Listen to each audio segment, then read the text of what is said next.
หนึ่งนะครับครับมามองดูมองผ่านที่ว่าน้ำใจนะครับอยู่ในซองโบเป็นไทยนะครับคนละที่ทหารลอยกับทางนะครับแค่ว่าน้ำใจเข้ามาหน่อยมาถึงกันนะครับกับคุณสีของเรานะครับมาเพิ่งมาแย่งกันเด้อเอาคนละใหม่คนละมือละแม่พี่ยังก็บอกลูกบอกหลานให้ได้พรรษานะครับให้ได้พรรษา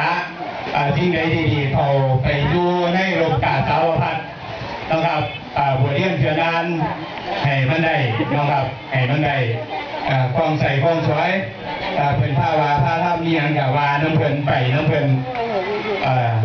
ไม่เชื่ออย่าลบหลู่นะครับเรียนเชิญนะครับคนนี้ป้านะครับป้าป่านนะครับอันนี้ยานะครับมาเททางบ้านคำแยงยาวันนะครับกับโคงจ่าในปีนี้กูยาท่า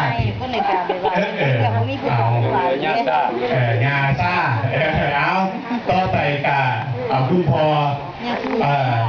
วิยาวัชกรวัดไซมูลบ้านแดงใหญ่ตำบลแดงใหญ่จังหวัดขอนแก่นนะครับเพราะอันนี้คือวิยาวัชกร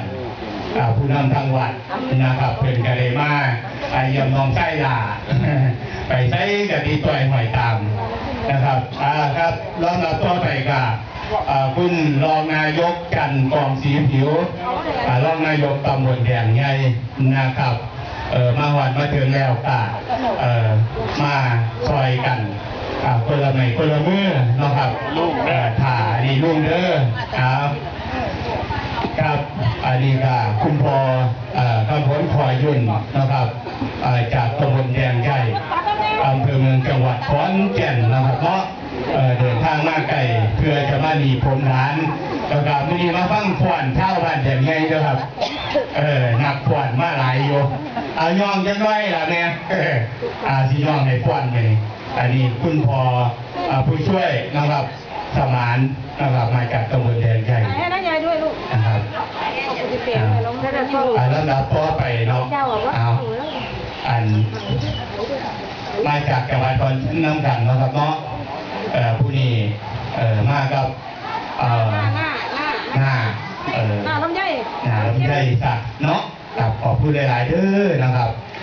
พื้นที่เขาเคยสร้างเพื่อขอให้เป็นหนทางขอให้เขาได้เกี่ยวทรงนะครับ